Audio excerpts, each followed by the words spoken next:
Hello बच्चों, तो आज के इस वीडियो में हम लोग देखने वाले हैं पीएच मान के बारे में कि पीएच मान क्या होता है, इसका हाइड्रोजन आयन सांद्रण से क्या संबंध है। ये क्लास 10th बोर्ड एग्जाम की दृष्टि से काफ़ी महत्वपूर्ण क्वेश्चन है, तो इसे आप लोगों को पूरा वीडियो ध्यान से देखना चाहिए। आइए हम लोग स्टार्ट करते हैं पीएच मान के बारे में कि पीएच मान क्या है।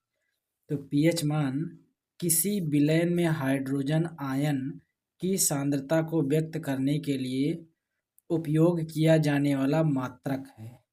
यानी कि जो पीएच मान होता है, ये किसी भी विलयन में हाइड्रोजन की सांद्रता कितना है, यानी कि हाइड्रोजन की मात्रा कितना है, उसको प्रदर्शित करने के लिए, व्यक्त करने के लिए एक मात्रक है। क्या है? एक मात्रक है। इसका मान जो होता है 0 से 14 के बीच होता है, यानी कि 0 से लेकर के 14 के बीच इसका वैल्यू होता है, जिसको हमने यहाँ पर पीएच स्केल के द्वारा दिखाया है। फिर 0 1 2 3 4 5 6 7 8 9 10 11 12 13। तो पीएच मान का जो वैल्यू होता है कितना होता है?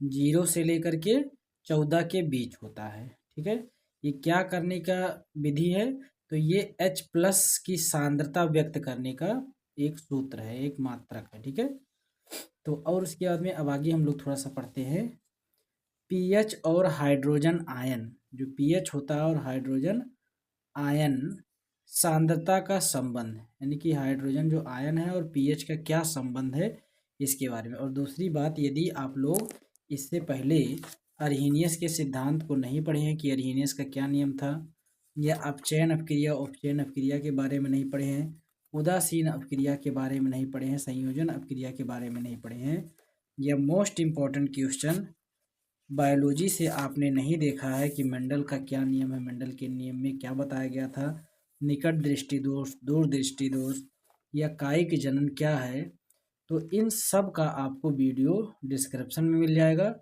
और दूसरी बात, इन सब का आप नोट्स चाहते हैं पूरे साइंस का, तो आप मेरे नंबर 6393976229 पर कांटेक्ट कर सकते हैं और यहाँ बता सकते हैं कि सर मुझे नोट्स दे दीजिए, तो आपको नोट्स पहुँचा दिया जाएगा।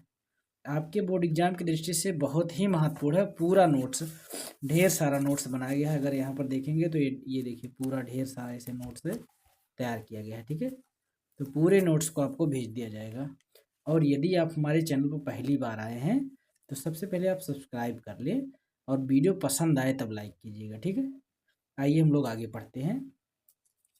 तो आगे हम लोगों का क्या है, पीएच मान और हाइड्रोजन आयन जो होता है उसके सांद्रता में क्या संबंध है। तो पीएच मान हाइड्रोजन आयन सांद्रता का ऋणात्मक लघु गुणक होता है। जो पीएच होता है, पीएच मान होता है, ये हाइड्रोजन आयन के ऋणात्मक मान का लघु गुणक होता है। और इसका जो समीकरण होता है पीएच बराबर माइनस लॉग एच प्लस। ठीक है, तो ये इसका संबंध है। और उसके बाद में इसमें थोड़ा सा और आगे पढ़ते हैं। और यदि H प्लस आयन की सांद्रता किसी विलयन में कम है, किसी विलयन में कम है, तो उसका पीएच अधिक होगा। जो भी विलयन लिया गया है उसमें यदि H प्लस आयन की सांद्रता है, जो मात्रा है वो कम है, तो इसका मतलब हम क्या कहेंगे, उसका पीएच मान ही कम है। तो पीएच मान कम होगा तो हम लोग उसे दूसरा नाम देंगे। उसको हम लोग समझने के लिए क्या करेंगे, पीएच स्केल के बारे में देखेंगे कि पीएच स्केल क्या होता है, उसके बारे में समझते हैं। तो जो पीएच स्केल होता है उसका जो वैल्यू है, मान है, वो 0 से लेकर के 14 तक होता है। 0 से लेकर के 14 तक होता है। और 0 से 6 तक या 7 से पहले तक, 0 से 7 तक जो होता है वो अम्लीय होता है, और 7 से लेकर के 14 तक जो होता है वो क्षारीय होता है। लेकिन जो 7 नंबर पर होता है वो उदासीन होता है। इसका मतलब ये है कि यहाँ पर जो 7 नंबर पर होगा उसमें अम्लीय की मात्रा और क्षारीय की मात्रा क्या होगा, बराबर होगा। जैसे इसको अगर हम लोग देखें तो यहाँ पर हम लोग क्या कर सकते हैं, इसको थोड़ा सा ऐसे क्रॉस में एक और लाइन खींच देते हैं ऐसे, एक मिनट, इस तरह से, यहाँ से इस तरह से। तो यहाँ पर अगर हम लोग देखें तो यहाँ पर जो अम्ल की मात्रा जो इधर है नीचे की तरफ, ये क्या है, क्षारीय है, और ऊपर की तरफ जो है वो अम्लीय है। तो यहाँ पर अम्ल की मात्रा ज़्यादा है लेकिन क्षार की मात्रा कम है। यहाँ पर अम्ल की मात्रा ज़्यादा है, यहाँ क्षार की मात्रा कम है। अम्ल की मात्रा ज़्यादा, क्षार की मात्रा कम। अम्ल की मात्रा ज़्यादा, क्षार की मात्रा कम। लेकिन यहाँ देखें तो अम्ल भी उतना है और क्षार भी उतना है, तो इसीलिए हम लोग इसको क्या कहते हैं, उदासीन कहते हैं।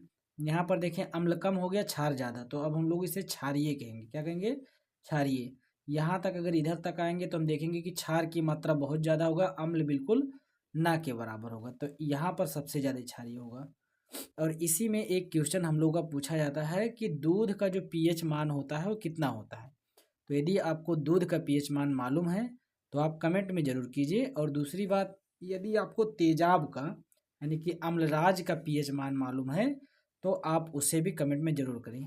और एक बहुत महत्वपूर्ण क्वेश्चन आता है कभी कभी बोर्ड एग्जाम में कि कौन से पीएच मान के बाद, कौन से पीएच मान पर जो दांत होता है उसका क्षरण होने लगता है, यानी कि दांत के जो मसूड़े होते हैं वो कटने लगते हैं, तो उस पीएच मान का कितना है। ऑप्शन में मैं आपको दे देता हूँ 3-4 ऑप्शन। एक है 6.5 के पहले जो मतलब होता है तो क्षरण होने लगता है, 4.5, 5.5 और 3.5। कौन से पीएच वैल्यू के पहले होगा, कौन से पीएच वैल्यू के पहले होगा तो दांत में क्षरण होगा।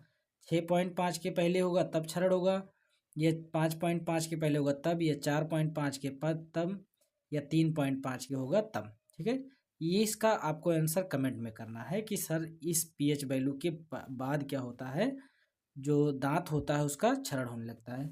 यदि अभी तक वीडियो पसंद आ गया हो तो लाइक कर दीजिए, और यदि आप सब्सक्राइब नहीं किए हैं तो सब्सक्राइब कर दीजिए। फिर मिलते हैं हम लोग अगले वीडियो में, अपने दोस्तों के पास ज़रूर शेयर कीजिए।